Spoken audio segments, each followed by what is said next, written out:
ముందుగా మీరు money loan open చేయండి. ఓపెన్ చేయనాక ఈడబ్ల్యూఐ చార్ట్ దగ్గర ఇక్కడ పేనో అనే ఆప్షన్ ఉంది కదా, దీని మీద క్లిక్ చేయండి.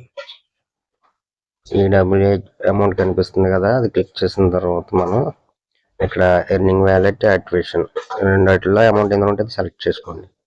సెలెక్ట్ చేసుకున్న తర్వాత మీకు పే ఆప్షన్ మనం క్లిక్ చేయగానే పే అయిపోతుంది. అయిపోయిన తర్వాత మళ్ళీ మీకు అక్కడ పెయిడ్ అనే వస్తుంది. అక్కడ చార్ట్ చూసుకోవచ్చు, ఇన్కమ్ రిపోర్ట్, వ్యూ రిపోర్ట్ చూసుకోవచ్చు. చూసుకున్న తర్వాత మళ్ళీ మీరు డాష్ బోర్డ్లోకి వచ్చేస్తే డాష్ బోర్డ్ క్లిక్ చేయండి.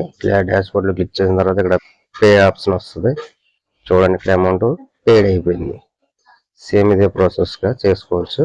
చాలా సింపుల్గా ఉంటుంది. ఓకే బాస్, మీరు కంపల్సరీగా గుర్తుపెట్టుకోవాలి, ఈ ఈడబ్ల్యూఐ చార్ట్ డేట్ ఉన్న రోజు మాత్రమే మీకు పేనో అనే ఆప్షన్ వస్తుంది.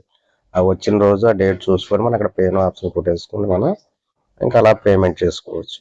సేమ్ అంతే. ఓకే బాస్, ఈ ఛానల్ సబ్స్క్రైబ్ చేయండి, లైక్ చేయండి, షేర్ చేయండి. మరిన్ని వీడియోస్ చేయడం కోసం నేను చేస్తాను.